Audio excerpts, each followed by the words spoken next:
Hello, and welcome to the fourth and final session of the 2021 Fairfax County Housing Symposium. This hour's theme, Affordable Housing is Everyone's Job, will focus on housing's role as a key ingredient for growing a robust and strong economy. Once again, we welcome your questions and comments and invite you to submit them using the Q&A icon on your screen. We will look forward to addressing as many questions as time allows. The moderator for this session will be Rachel Flynn, Deputy County Executive for Fairfax County. Rachel oversees the Departments of Public Works and Environmental Services, Transportation, Code Compliance, the Park Authority, Land Development Services, and the Department of Planning and Zoning. She has built a distinguished career in leading efforts to develop award-winning master plans and citywide general plans, and has been honored with numerous recognitions for her planning work, her progressive environmental initiatives, and innovative GIS and technology programs. She holds a degree in architecture with a master's in engineering management from Catholic University and a master's in public administration from Harvard University. Welcome, Rachel. It's a pleasure to have you lead this afternoon's panel. Thanks, Ben. Appreciate the introduction. As many people on this webinar know, Fairfax County has been evolving into a more diverse and inclusive place for all people to prosper. We're seeing changes in places like our older established neighborhoods, Annandale, Seven Corners, Bailey's, Route 1. We call these our community revitalization districts. Our board recently passed the economic incentive program that has a tax break to encourage more investment, more housing, which means more affordable housing. But we're also seeing changes in our urbanizing areas that people have been hearing about: Tyson's, Reston Town Center, Wheelie, Reston, the Mosaic District, Fairfax Corner. These are new walkable, mixed use, dense areas. And part of the reason we're seeing the attraction is because our demographics are changing as well in Fairfax. People want to be in areas where there's diversity in age, ethnicity, income, and household types. Consider that in 1970, 45% of America's households had children. Today, that's down, well, in 4 years, so by 2025, they project that will be down to 25% with children. That's a big change. I remember the neighborhood I grew up in Montgomery County, Maryland. There were 8 in our family, and many, many large families in that neighborhood where the families were king and queen, and that is all changing. So that affects housing types. So single family detached demand is decreasing, and townhouses, duplexes, triplexes, multifamily are increasing. Today in Fairfax, we have 425,000 units across all types of housing. And in 25 years, we expect that to grow to 530,000 units, a 25% increase. And a lot of that increase will be in new types of housing that meets the demands of our changing demographics. And a lot of it will be more affordable, frankly, because it's getting smaller, has smaller lots. Today, 46% of our housing is single family detached. By 2045, we expect that to be 40% or lower. So why is this happening? As I said before, it is more affordable, but also millennials, Gen Zers, and empty nesters want to live in mixed use, walkable, dense neighborhoods. So the housing is automatically going to change. Projected demands are that 32% demand will be for single family detached and 68% for all others. People want to drive less. We hear a lot about millennials and rather Gen Zers not even getting driver's licenses or wanting to own cars. We estimate it's $15,000 a year to own a car when you think about payments, insurance, fees, whatnot. And if you can put that money into your housing, that's about $1,000 a month. That's real money. We now have Uber and Lyft. Biking is more popular, e-bikes in particular, scooters. Transit is getting more popular. Unfortunately, with the pandemic, we've seen a decrease, but we expect that to go back up. We have 11 metro stations in Fairfax, 3 coming online this year, expanded connector bus service. And we're working on what's called Bus Rapid Transit, BRT, on the Route 1 corridor and Route 7. This is a type of precursor to a streetcar, where it allows a bus to be able to have its own dedicated lanes and get through more quickly. And we're creating more walkable areas. So what's the government's role? So today we have Brian Hill, the Fairfax County executive, and we also have Julie Coons with the Northern Virginia Chamber. So we'll hear from the public sector and the private sector. And I always like to say, what does the public sector need to do to help the private sector succeed? We need each other. So government sets the vision, sets the overall overarching policies for land development, transportation, and affordability. Through codes, zoning ordinances, we can change densities, housing types that are allowed by right, whether they're near TODs or not. We can reduce parking, that lowers costs. The more parking you have, that just gets passed on to the tenant. Our board is addressing zoning amendments like mobile home parks. They're looking hard at that issue as the Route 1 corridor in particular starts to change. Just last night, we had a robust, healthy discussion, public hearing on accessory living units, allowing people to have separate units in the house and detached. This is for multi-generational living, whether it's grandparents, adult kids, young professionals. It also provides income for homeowners so that they can afford to own a home, but get some income. Our board recently amended the county's workforce dwelling unit policy. It appointed a housing preservation task force, which will be reporting out to our housing commission on April 6th, or housing committee, that is. And the board is committing general fund dollars, and I'll be having Brian Hill talk about that.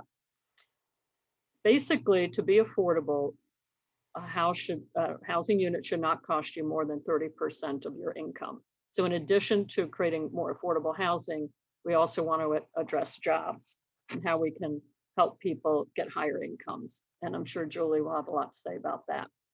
From my own experience, before I introduce our panelists, I was recently living in California. I was with a private development firm, Leonard, big home building developer, and also Google. And it was interesting to see how they were addressing the California crisis.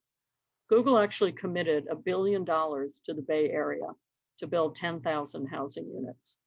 Amazon has committed $2 billion nationally, and some of that money is coming to Nova as we see the HQ2 expand and grow.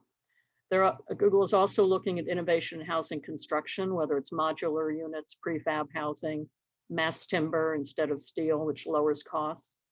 Developers were looking at micro units, what we call affordable by design. A lot of younger people want to live in the smaller units because they're spending most of their time outside anyway, outside their unit. And Google is reducing how many days a week you come in. Right now it's 0, but in the fall it will be 3 days a week. This affects coming to work and where you can live. And then they provide free transportation. So those are just some of the things from my experience working in California that's really a precursor to what we're seeing more and more. So let me introduce our distinguished guests. Brian Hill was appointed County Executive of Fairfax in November 2017. He oversees an annual multi-billion-dollar budget, as well as the daily operations of our organization, which includes over 12,500 employees, one of the biggest employers in the county. Mr. Hill initiated the county's strategic plan, which will be presented this year to the Board of Supervisors for adoption. He also played a lead role in One Fairfax, which is the county's policy on social and racial equity. And this past year, he's been steering the county through its efforts to address the ramifications of COVID-19. Prior to his arrival in Fairfax, Mr. Hill served in numerous positions, including Vice Chancellor for Finance and Operations at the University of South Carolina in Beaufort, Director of Finance for the University of Maryland Office of IT, Deputy County Administration in Beaufort County, and Chief Administrative Officer in James City County. Mr. Hill serves on numerous boards and councils, including the Board of Trustees of his alma mater, Alfred University, the International City County Management Association's Advisory Board on Graduate Education, the Board of Directors of the Virginia Early Childhood Foundation, and GMU's MPA Advisory Council. He holds a master's degree in public administration from the University of Southern California, as well as a bachelor's degree in public administration from Alfred University. And I'll throw in a little tidbit about Brian, who is my boss. that he had a very distinguished basketball career and was affectionately nicknamed the Thrill by his peers. So maybe he can tell us a little more about that. Julie Coons was selected to serve as the president and CEO of the Northern Virginia Chamber of Commerce in September 2018. She is focused on strategically positioning the chamber as a convener of thought leadership, a vehicle for engagement, and a leader in business advocacy within the region. She focuses on ensuring that chamber's members derive direct value from their membership. Ms. Coons has nearly 20 years in nonprofit management and private sector experience.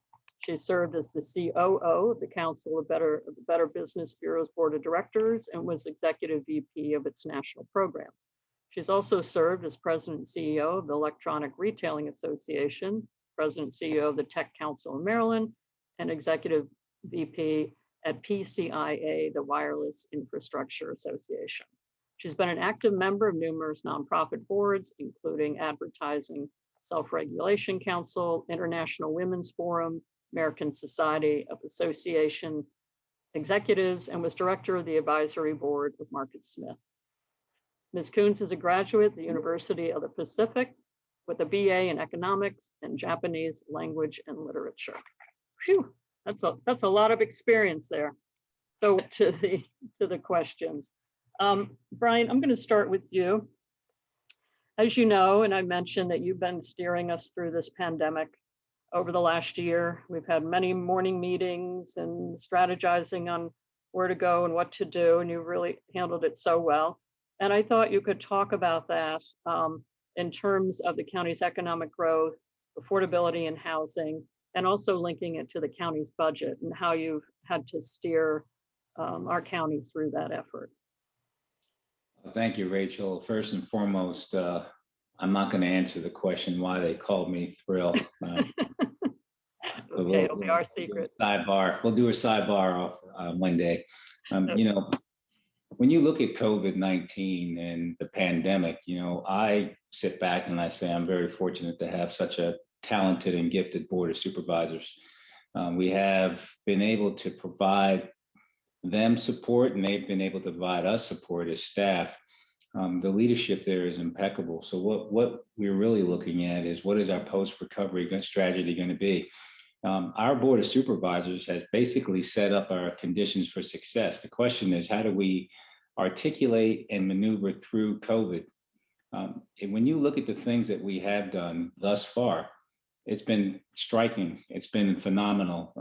We've used the CARES Act funding to the point where it's offset our budget significantly to allow us to continue to do things.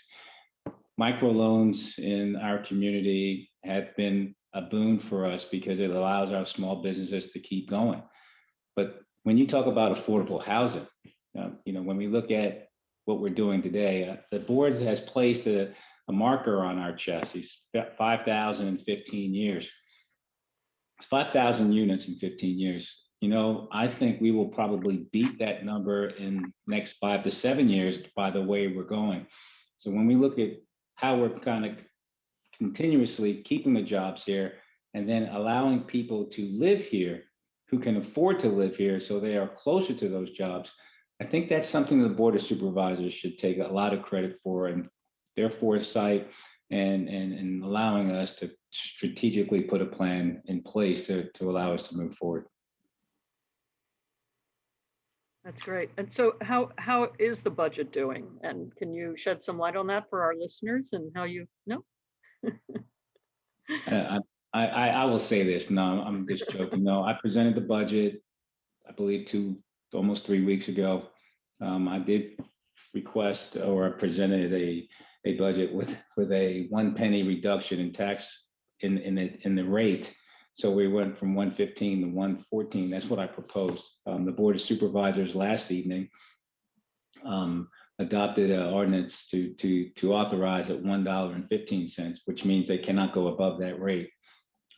We have balanced the budget on $1.14. However, we are looking for the opportunities that may be presented to us through BPOL and other revenue sources to allow us to do other things. Housing, affordable housing. We spend about $26 million a year. The budget that I submitted last year before the pandemic, there was a full penny for housing, which would have been $27 million on this year's. So basically would have doubled. Unfortunately, that did not happen, but with gifted people like leading our housing efforts, affordable housing efforts, Tom Fleetwood and Tom Barnett, we're getting into a movement where we're thinking outside the box and we're incentivizing how we're doing affordable housing. That's great. Thank you. Julie, when we think about affordable housing, we can't separate that from jobs and the jobs housing link. Right now, there are 33,000 open jobs in Fairfax County, 100,000 in Nova. How does housing policy play a role in linking these? Rachel, thank you. And thanks to being here with you and Brian today. I hope I'm stating the obvious to all listeners. Housing availability is directly connected to workforce availability, which is directly connected to economic or business growth.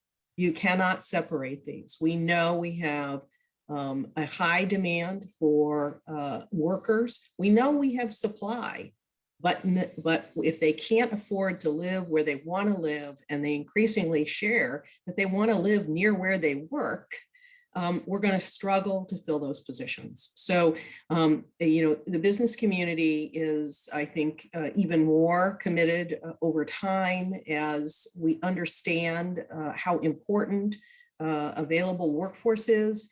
And if that workforce isn't available to us because of any number of reasons, including housing, that's an impediment to growth.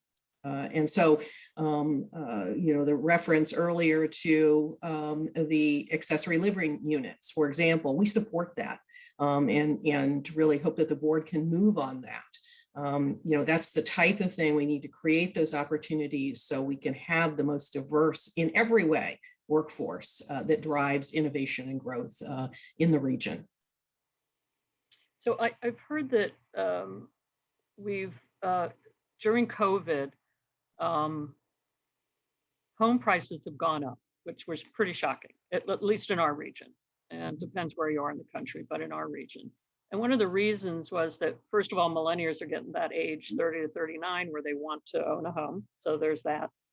People were kind of hunkering down. They weren't selling. So supply wasn't enough and demand was going up. And then rents went down. And the person who was writing this article said they've never seen anything like it, where there was such a split. And that part of the reason was that, say, young professionals who lived in DC didn't have to go to work anymore. So they moved home. They went somewhere else. So the supply then, affected less demand, more supply, prices go down. But now they're starting to see it shift because there's a real, people are getting good deals. Are you seeing anything like that and hearing anything about the workforce or the companies in Fairfax and where their workers went? Are they kind of hunkering down or did they move? So a vast majority, and I'll speak with certainly for chamber members, a vast majority went to telework very, very seamlessly. There had always been telework as a part of our workforce.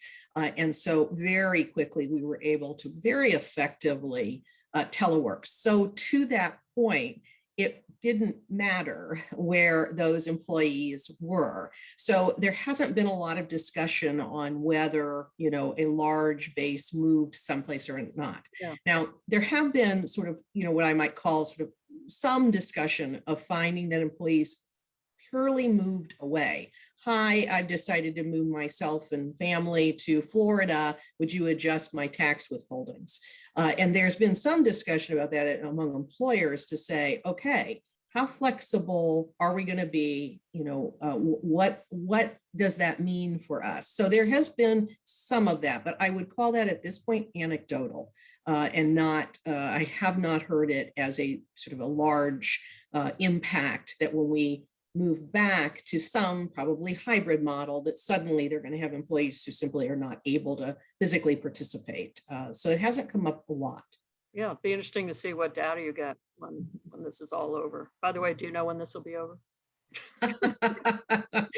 Brian, I'm gonna move to you on that one. When will this be over? But Brian, you had talked about out of the box thinking. Could you speak about the strategic plan and its connection to affordable housing? I know there's a whole policy on affordable housing. So could you tell folks more about that? Yes, and you asked, the first question you did ask is, when is this going to be over? And I've been running around here saying COVID 60. I'm going to say COVID 82, which is 19, 20, 21, and 22. And if you add the math up, it's 82. Oh. I'm looking at this ending sometime in the third quarter to the first quarter of next year, in that range, fourth quarter, first quarter of next year. I don't see us having the capacity to move out of it until we have enough vaccinations to get us out of it.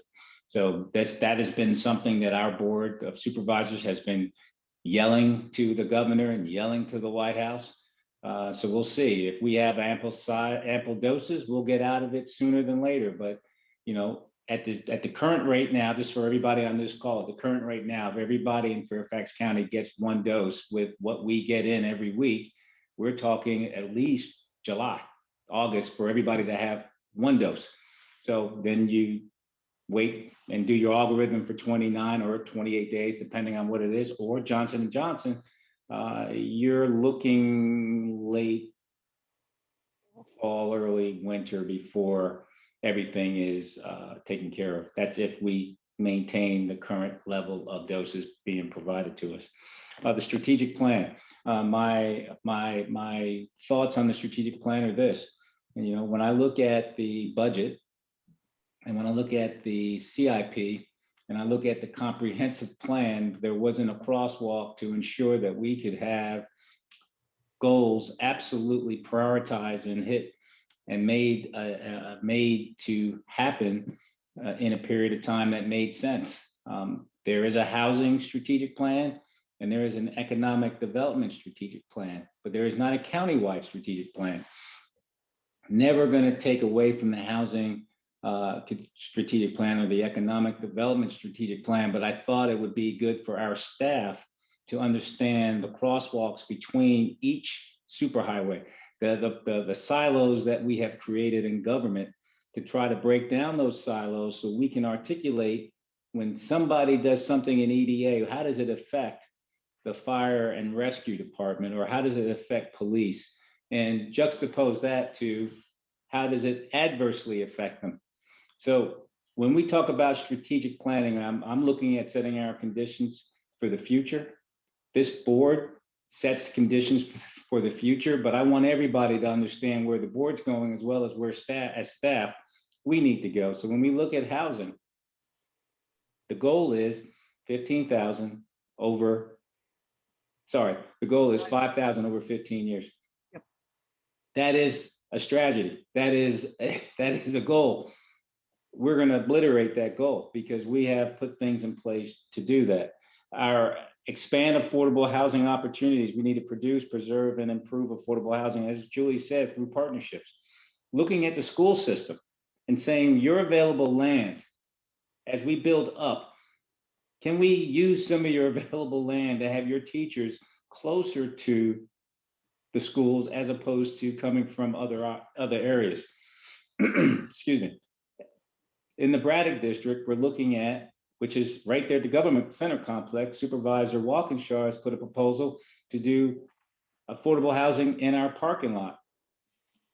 Bringing people closer to where they work, as Julie said, is a strategy that this board of supervisors has put out there, and it's our job. It's dependent on us as staff to figure out ways to make it happen. So there you have it, the strategic plan, strategic goals, prioritizing where we are, and then having a document that allows us to get there. Yeah, and I thought what you and the board did was really smart to start looking at land that we already own, because a big part of affordability is how much is the land, right? Your sunk cost. And saying that, also that includes the park authority that has a spoken word, unspoken word of having 10% of open space. countywide. So figuring out how to do that and then leveraging it with RPA and all the other land development tools that we have. And you know, as we did ZMod last night, you said in your opening, we had a spirited and robust conversation. I don't remember it being robust and spirited, but I do remember it being very, very long. There were 72 speakers. 5 hours? What's wrong with that? Yeah. Yeah. Well, you weren't sitting where I was sitting, but it's okay. I know you were upstairs listening. But we have a lot of folks that are involved with what we do here in the county, but our board is really driving the ship and showing us the way of doing it. Okay, thank you. Rachel, can I add something? You know, Yeah. When Brian was talking about, and you're commenting about, you know, finding opportunities, and the school example is an excellent one. I can tell you that the commercial real estate developers, you know, in the chamber are doing a lot of research, as you can imagine, on what does the future looks like. They've got these properties that they either own or rent, responsible for how are tenants who are in them today going to behave in the future.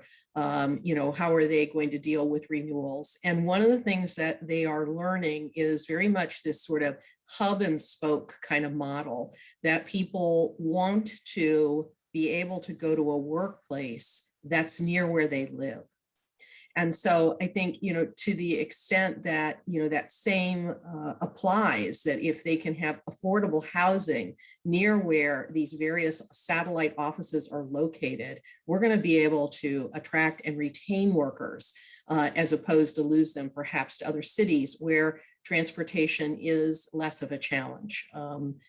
So, you know, I think very similarly to what Brian was referring to, and you know, Supervisor Walkinshaw was talking about building that community where you live, and we just couldn't agree more. Yeah, I would agree. Before I forget, please send in your questions through the chat, and we will get to those at the last 10 minutes or so of this session. So Julie and Brian, you know, there's two ways to approach it. As I mentioned, you can create more housing that is at a price point that works with people's salaries and where they are, but you can also work to get people's salaries more robust, particularly those who would like more education and training. And I know that many organizations are looking into this.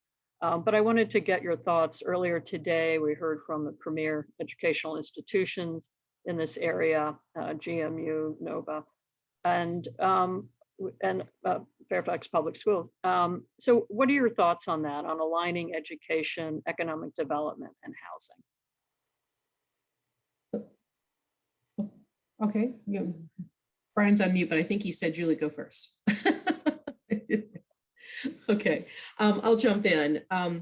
So the chamber has been a long supporter and continues to be a really strong supporter of investments in education, particularly for upskilling and cross-skilling. And in fact, the chamber's got its own initiative around apprenticeships, and we're seeking other ways to have impact on ensuring that workers particularly who have been displaced are able to at least maintain the income that they've had, within the opportunity, of course, with additional growth and skills to be able to do that. And our higher education with 2-year, 4-year institutions and other types of training programs are integral to that. And it does relate back into, you know, as you point out, the ability to afford housing, although that housing, you know, the greater we can create, more that we can create affordable housing, the better. But yes, you're correct. If someone can afford it because they can find the jobs that pay good wages, and we know that there are many of those available, but it all starts with that upskilling, cross-skilling, and it starts early too. So the chamber's been a long-time supporter and of any number of education programs that really make a difference. Great. Brian? You know, when I look at that question, I always wonder what type of background a person has who states that they cannot get a job here in Fairfax County when I have the EDA, Economic Development Authority, working in partnership with them, trying to promote the fact that we have over 100,000 open available jobs. So when you hear what they're saying about the background of folks that are applying to those jobs, and I speak directly to our FCPS folks, because it's that cradle to grave type of mentality that I'm working on with the superintendent of schools, as well as the partnerships with Northern Virginia Community Colleges and George Mason University. The question is not, the question should be, how do we keep those individuals who graduate high school, go to college, how do we get them back? That's one question. The next question is the folks that are living here now, how do we uptrain them to do what is necessary for them to be able to afford to stay here, because they're a very important part of our community. So it's really a multifaceted, multi-pronged approach. However, we need to be in the business of community building as well as educational building. And that's what we're doing with One Fairfax. And that's what we're doing on in Mount Vernon on the corridor, as well as throughout Fairfax County. It's uplifting and creating access and equity for all. And if we cannot figure out how to do that as a community, we are going to have that situation where the folks that want to live here can't afford it, as well as the folks who should be living here don't want to come back because it's not, as I want to say, Kathy Lang is the chairman of the EDA, and she said hip and cool. And I had to look at her and say, we don't use those words anymore, but you get what I'm saying. We got to make this place, a little bit more attractive to the younger generation, so they want to stay and raise their families here and be a part of our community. Are you hearing and seeing that places like Tyson's, Reston Town Center, Wheelie, Mosaic are the answer to what they're seeking? They are the answer. However, Mosaic, the starting home price in Mosaic is close to $1 million for a townhome. So, you got to balance it out. You want to talk AMI, that's great, but these people that are going to be living in the Mosaic, they're not going to qualify for those affordable housing units because their salaries are going to be just a tad bit over. However, they're in that little crunch where we can't really afford it, but we're going to go for it. So Reston Town Center area is great. Mosaic is awesome, but Tyson's, yes.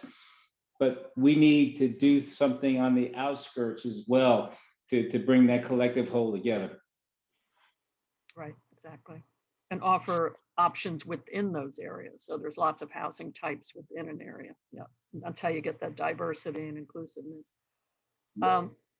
Julie, I'd mentioned that corporations like Google or Amazon, are putting billions into affordable housing, just cash. They're giving them to CDCs, community development corporations, and other localities to build this housing. Are you hearing anything from Fairfax corporations to that end? I know no one's going to hand over $1 billion tomorrow, but any type of partnership, whether it's providing funds or some kind of housing itself? Yeah, I have not heard of any major initiatives per se, but I don't want that to be the comment that employers are not concerned. And there may very well be housing subsidies. One of the things I do know that I have heard about is offering housing subsidies for some types of jobs. Now, the question is that sufficient, right? But still, as some enticement to get folks who would otherwise have to travel too far, that the job becomes prohibitive.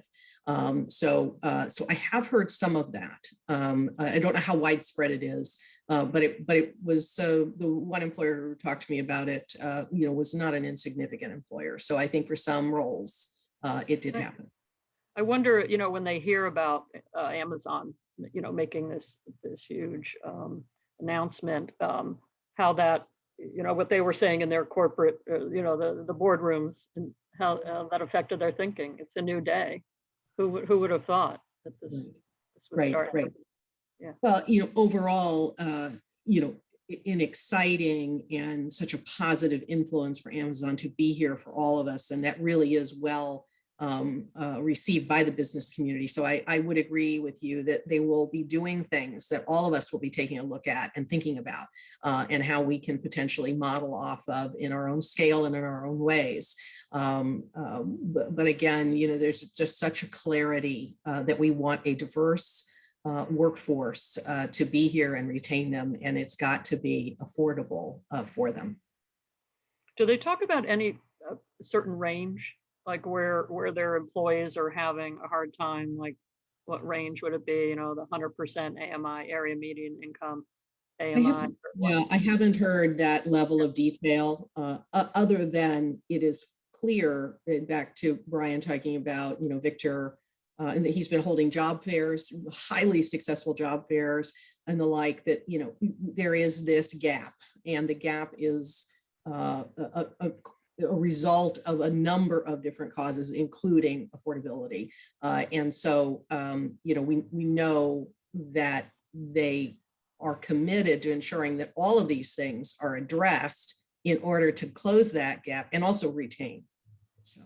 Right. And to that point, Brian, economies of scale is so important.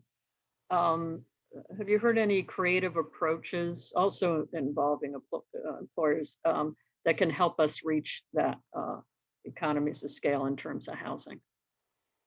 Yes, actually, I sat down with Sally May. I think they are a local Fortune 5.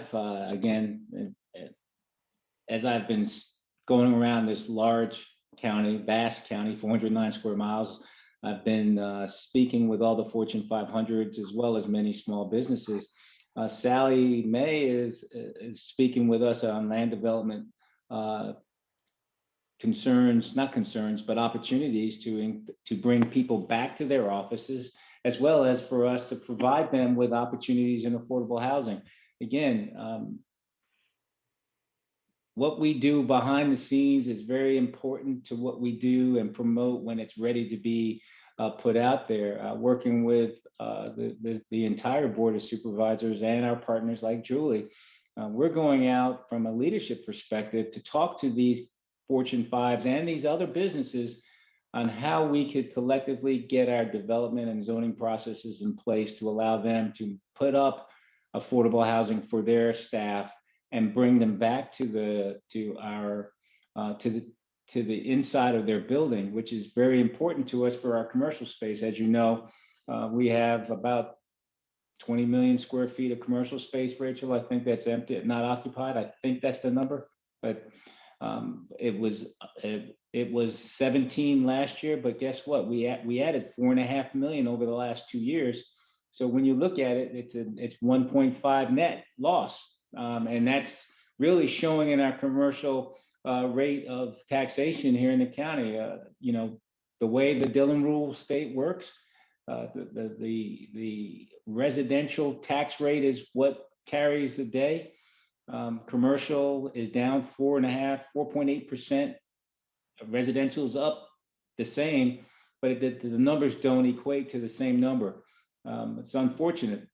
But what we really have to do is some tax reform, allowing Richmond to give us some money back. Right now, we're 14% of the Commonwealth. The residents of Fairfax are 14% of the Commonwealth. We're 24% of the net wealth, but we only get 22.4 cents back on every dollar that's been generated here in Fairfax County because we have such a high LCI. And it's local composite index. So there's so many mitigating factors on why we're where we are, but we have the structure and the leadership to get us through it. Looks like we've been able to get through this pandemic pretty good. Yeah.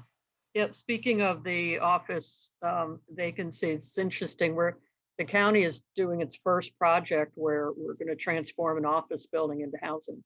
And that's also the green way to go. Rather than we just keep tearing down buildings and restarting, we really need to think about reuse, because these buildings have a lot more than just 40 years in them. And so we're seeing that, but also what might be interesting is with hotels. I mean, they've been so hard hit. and it's heartbreaking, but they're doing the best they can to try and get people to come back. But with people not going to work, they're not traveling to, their New York or DC office. So they're losing that business, they're losing tourism. But anyway, so it'll be interesting to see if we can use that opportunity for housing. Have you heard Well, any? adaptive reuse is the key. And you Yes, remember exactly. you and I were talking about there's about 20 buildings that we were targeting throughout the county Yep. for that adaptive reuse. So getting ahead of the curve is the key, thinking outside of the box and helping not only our local officials understand what we have as an inventory, but allowing them the ability to say, this is what I would like to see in our community, and then pushing forward. Great, thank you. Let's see how we're doing on time. It's 3:30, and we have a few questions in the chat box. Let's see. Can you say more about what the county is doing to preserve and rehab existing market rate affordable? What tools and resources does the county need to do more of this? Brian, you may, I think I mentioned in my opening remarks about the board putting together a task force on preserving affordable housing. And they will be reporting out on April 6th to the board's housing committee. So do you want to tell folks more about that and what we're doing? Well, Supervisor Faust on the line, because that guy, he makes me work so hard, and he never ever says thank you. No, I'm just teasing. He always says thank you, but he's in charge of that committee. And again, it's a reuse, adaptive reuse. We're looking at all the options that we can possibly take to the Board of Supervisors to allow them to have the options. It's about the toolkit. How many things can we put in the toolkit to see what we can build and how we can build it effectively and efficiently? Again, we did the budget 2 years ago or last year, but it feels like 2 years ago, with a significant amount of resources for affordable housing. But we're still figuring out ways to do affordable housing even without the additional funds, the funds that we were targeting by the Board of Supervisors. So we've done a pretty good job. In April 6th, you'll see what we have, and we'll move forward from there. I know that mobile home parks are on their list of recommendations and how we address that, because in a lot of the locations where these were first established and built, those are becoming desirable neighborhoods now for people with more wealth, and at the same time we want to protect the folks that live there. So that's going to be an interesting policy to address. Okay, we haven't. That was so Brian, they say this one's for you. Thanks for broadening the conversation about land contributions from public schools and park authority. How do you see those processes proceeding? What might be the structural role of CIP planning, capital improvement program? Also, many businesses have failed under COVID and won't come back. Are there opportunities there in terms Who of? wrote that question, Rachel? I don't think it said. Oh, I'm gonna find out. Can't tell by the handwriting. Yeah, COVID and opportunities. So we're working with several hotels who are basically shuttered right now, and we're doing the adaptive reuse with them as well. When I look at our sales tax revenue from businesses, which is why I'm kind of waiting for our B poll numbers to come in, I'm not sure if we have lost a lot of companies or the companies that are still going have done better than they did last year. So I'm really waiting to see what our B poll numbers are and how many businesses are still in business moving into next year. So that comes out in March, this March. So once I have those numbers, I can really start articulating and doing some statistical analysis to see how many businesses we actually lost and how many we pick up. From what I can see right now, it has been a very good year for us from a sales tax perspective, but there are revenue opportunities that we need to continue to explore. TOT is down. I mean, it's 70% down, which is transit occupancy tax. But there are other things that we have seen that are coming up. So I'm really waiting to see where we end up with BPOL so I can give a full year picture. COVID's only been here a year. So in Feels general, like about 20 years, but it's been here a year. So what I'm really trying to do is wait till I get the last piece before I make any analysis and any understanding of what we have and where we're going to go. so in general, you're seeing residential assessments up and you're seeing commercial assessments a little bit down. I know I'm generalizing, but that's basically what you're seing. Okay. Yes. Julie, I got a question for you here. It says, are there private-public partnership efforts to support or create housing for workers that provide day-to-day infrastructure, grocery workers, bus drivers, et cetera? I think we touched on that a bit and what you see businesses doing. Yeah, I don't have much to add to that other than I would say generally that the chamber is strongly in support of those types of partnerships. So, as we see them or the early conversations of them occurring, we would be wholeheartedly in support of that. Yeah. Like as we see restaurants come back in, that's going to be huge. Hotel workers, all that. And let's see. And for Julie, how can the business community help the county with building public support for higher density zoning in residential areas? We need more small homes and duplexes. So I'll go back to the first thing that I shared when we first started this panel, which is that the chamber truly believes that housing availability is directly connected to workforce availability, and that's directly connected to economic and business growth.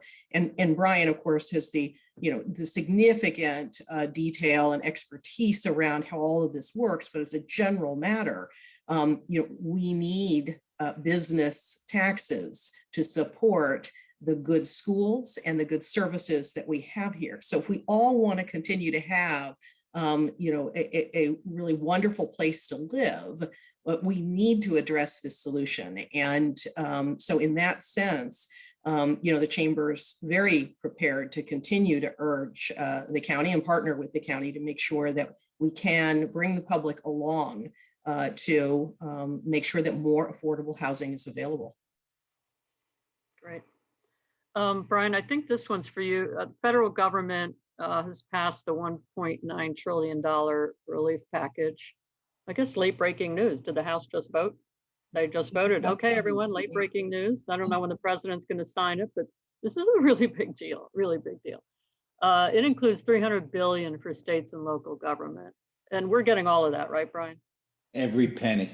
Okay, that's the question. Okay, will that be a big help to our budget? Yeah, and maybe add some sense back to affordable housing. Actually, that does not help our budget per se, but let me make sure everybody understands it. Does it help Fairfax County? Absolutely. Our budget is predicated on recurring dollars.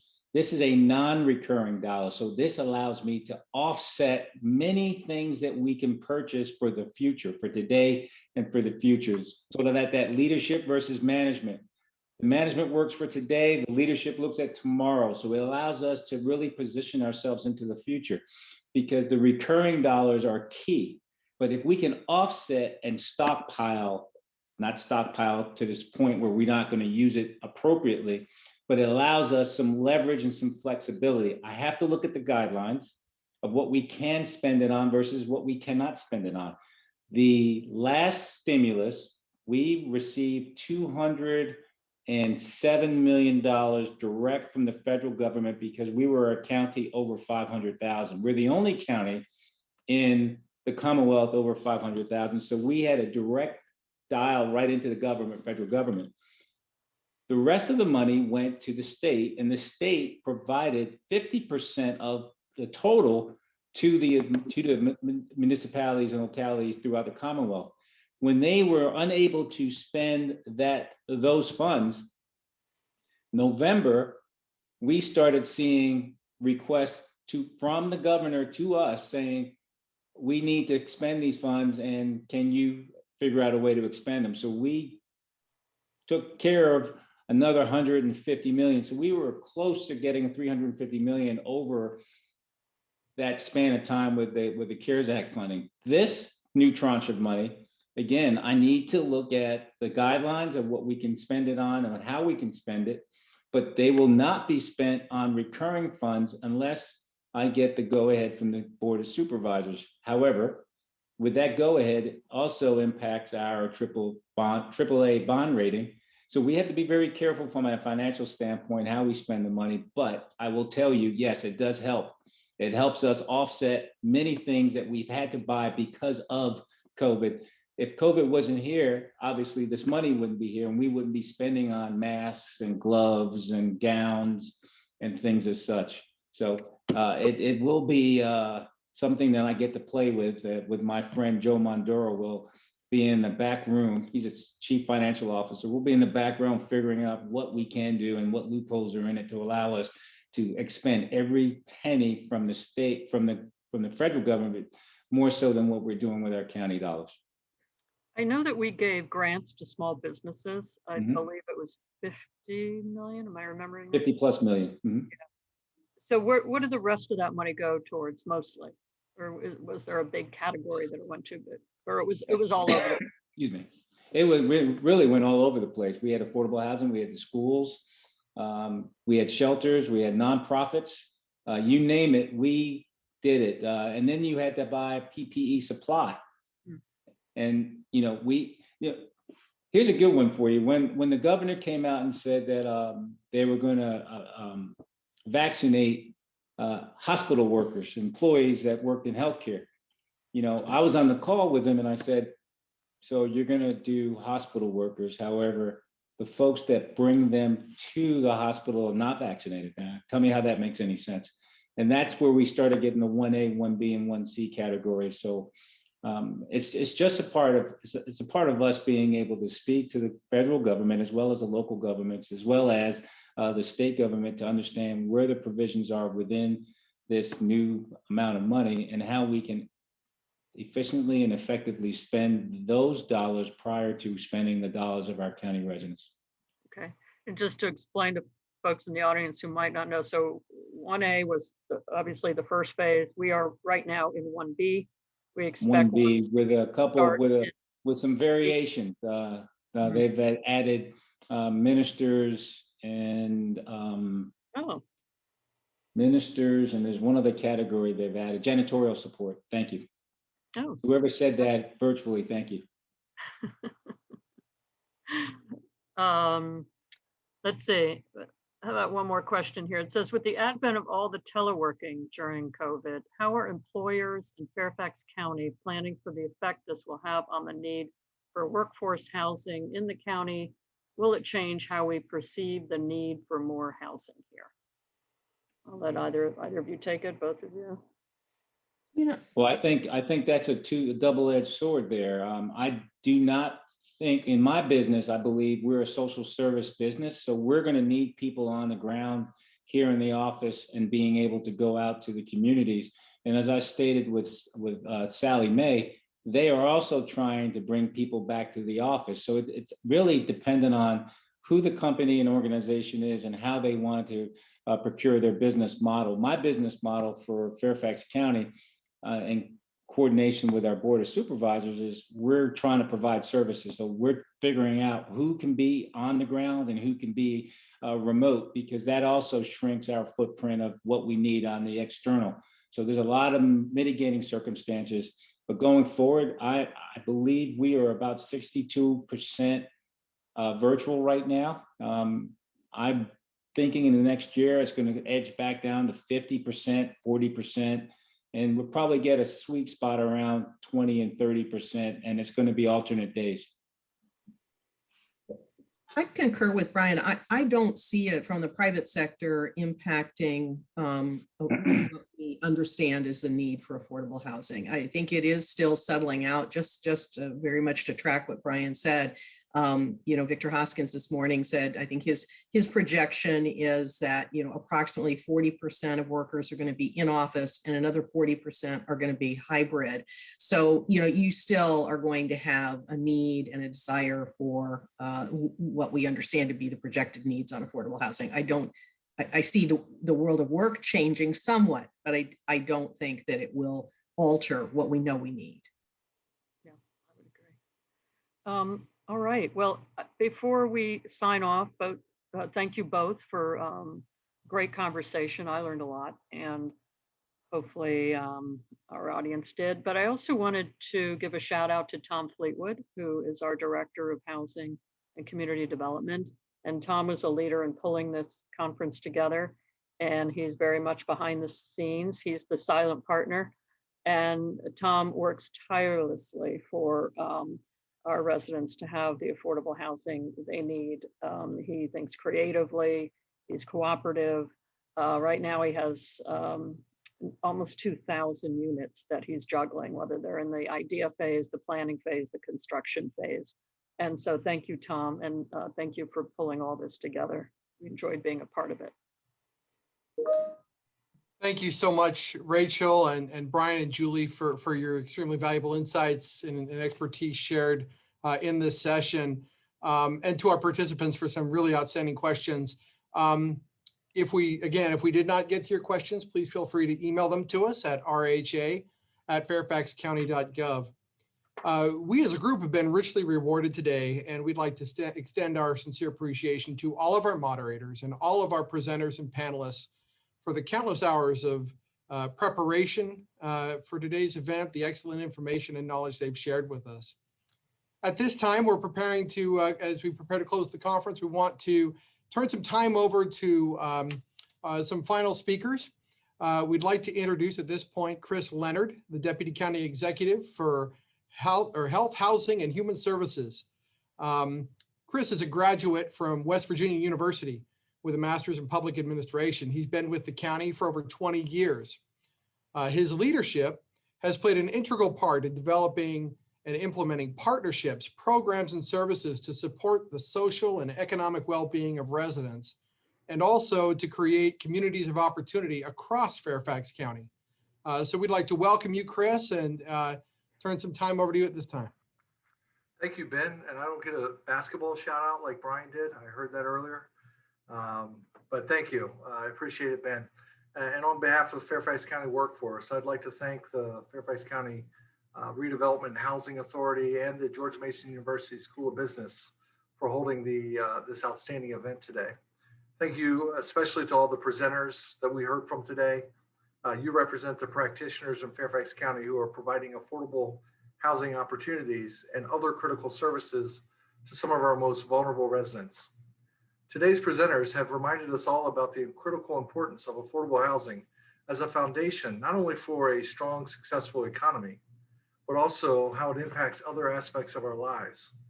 We know that housing instability impacts all areas of our lives: education, employment, health, mental health, to list just a few. And outcomes even have the potential to be foundationally worse for children that find themselves in this situation. The elephant in every room for the last 12 months has been COVID-19. And indeed, it is a significant mental health challenge across all populations from children to older adults. The isolation, depression, and fear surrounding the pandemic has heightened the need for access to behavioral health care more than ever. And this is an important reminder that there is no health without mental health. Now, taking a step back, when viewing housing affordability and instability, even before the pandemic, our community had serious challenges. In 2019, for instance, nearly 36% of households rented, and nearly half of these households spent at least 30% of their income on rent. Clearly, pre-pandemic, these households were stressed with their ability to pay rent. But as we have seen in the last 12 months, the pandemic has highlighted, aggravated, exposed a number of systemic inequities in so many areas. Health inequities have been well reported throughout the pandemic. as has the negative impact, negative educational impact of our kids not having in-person school available, particularly for our most vulnerable populations. One Fairfax, our racial and social equity policy, has been adopted by both the Fairfax County Board of Supervisors and FCRHA, is the guiding operational principle for programs and services in Fairfax County. To move from principle to action, efforts need to become ingrained in our decision-making at the local level to ensure that we are aware of equity concerns. Indeed, outcomes have consequences, and One Fairfax intends for us to be aware of these prior to acting. Moving forward, it is important that we all work together to engage sector and community leaders to understand these issues, connect residents with supports, and foster cross-sector partnerships to work collaboratively on long-term solutions. Now, with that in mind, allow me a brief moment to highlight some of the most recent work that Fairfax County has implemented to address housing issues. We have fortified partnerships between our housing and health departments to ensure public health at all of our housing properties, all of which serve low to moderate income residents. We've provided life-saving shelter assistance for housing for hundreds of individuals experiencing homelessness, and we've redesigned a hypothermia prevention program to ensure accommodations for unsheltered individuals throughout this last winter. We utilize hotels to provide quarantine protection, isolation, and decompression emergency housing for those in our community who needed a place to stay to prevent the spread of COVID-19. We utilize federal CARES Act funding to assist residents facing higher risk of eviction, and we helped combat the economic hardships brought on by the pandemic. We extended eviction moratoriums at our housing properties and did not pursue any terminations or evictions based on non-payment of rent. We developed an evictions prevention task force to coordinate a countywide approach to help residents by bringing together county agencies and nonprofit partners. And just on February 14th, just a few weeks ago, we launched a Fairfax County landlord portal modeled after the Commonwealth's, which provides landlords a front door access to the emergency rental assistance funds on behalf of their tenants. So yes, we've made progress, but there's so much more we need to do to achieve meaningful and long-term solutions to housing insecurities and to recognize the intersection between economic recovery efforts, education, healthcare, and housing to create positive and sustainable outcomes for all of our residents.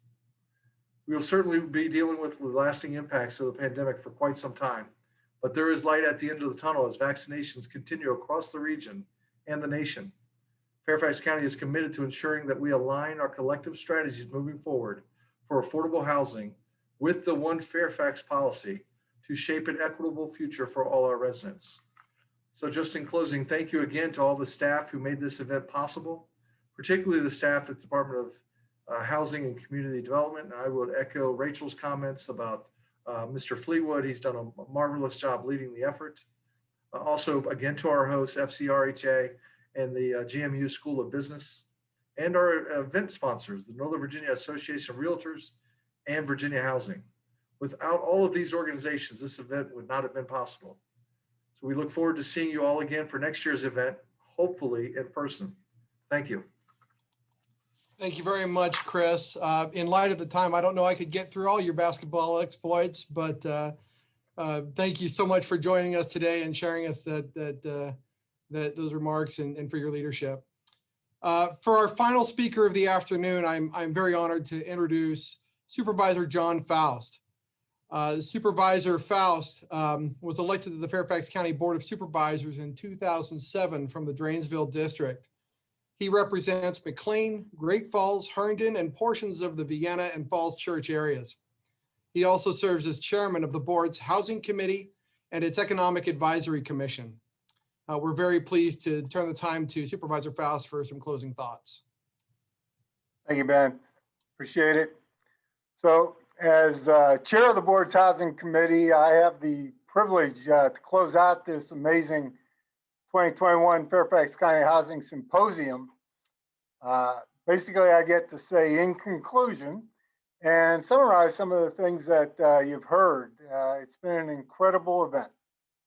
So we started the day with remarks from federal and local elected officials, including Congressman Connolly, Fairfax County Board Chair, Jeff McKay, and Braddock District Supervisor James Walkinshaw. And the one thing that these three have in common is a shared commitment to providing affordable housing in an equitable way to all residents of Fairfax County. You then heard from local leaders in key industries in Fairfax County: health, education, economic development. The discussion included Patricia Matthews, president of and CEO of Northern Virginia Health Foundation; Victor Hoskins, our awesome president and CEO of the Fairfax County Economic Development Authority; and Dr. Scott Brabrand, superintendent of Fairfax County Schools; and Dr. Gregory Washington, president of George Mason University. Basically, they laid the foundation for a very good discussion over the course of the day of the principle that stable and affordable housing is fundamental to everything in our lives. So several years ago, the Fairfax County Board of Supervisors acted on that principle, and we developed the first ever countywide housing strategic plan. The first phase of that plan identified the need for in Fairfax County for affordable housing, included 15,000 units over the next 15 years for people earning 60% or less of the area median income. The first phase of the plan also laid out 25 options we had available to us to begin the process of, or to continue the process and expand the process of making affordable housing available. Phase 2 of that strategic plan basically made a commitment to deliver through the county 5,000 units of affordable housing.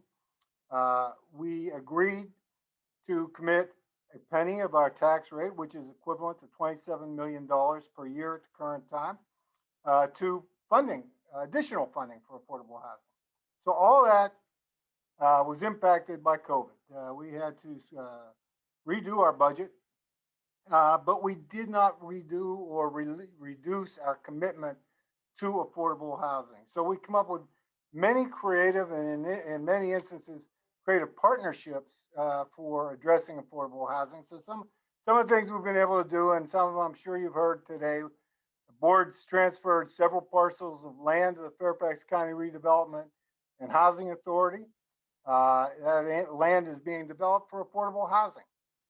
Some of the projects include the 150 affordable units at the Oakwood project in the Lee District, 150 affordable units at the Autumn Willow project in the Springfield District.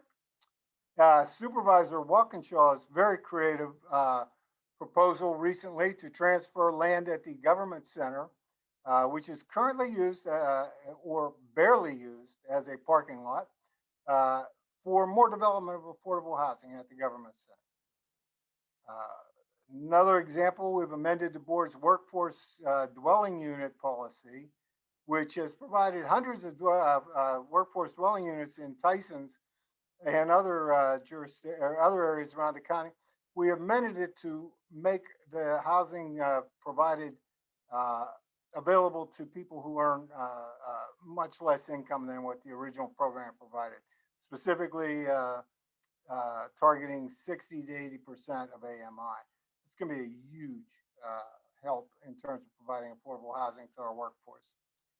There are, in addition, other exciting development projects that are being undertaken by the Fairfax County Redevelopment Housing Authority, include 279 affordable units at the North Hill project in Mount Vernon District, 240 affordable units at One University in Braddock District, and project I'm very proud of, 274 affordable units at Ovation at Arrowbrook in my district. So the COVID-19 pandemic has tested our resolve, but our board remains committed to developing and preserving as much affordable housing as possible in Fairfax County.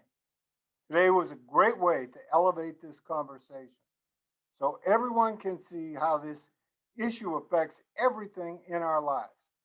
And now, with the board's commitment to One Fairfax, we have a clear vision for how to proceed and how to provide affordable housing in an equitable way. I want to thank everyone who had participated in delivering this program today. Chris, Leonard touched on all of them that I wanted to thank. So I just say thank you all. Look forward to next year. This is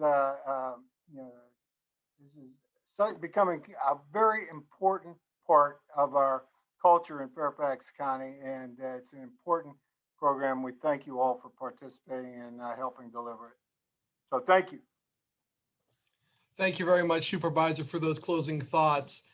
As we close, I would like to share with all of the participants today that video, the recordings from today's event, will be made available in coming days on our event website at fairfaxcounty.gov/housing/2021 Housing Symposium.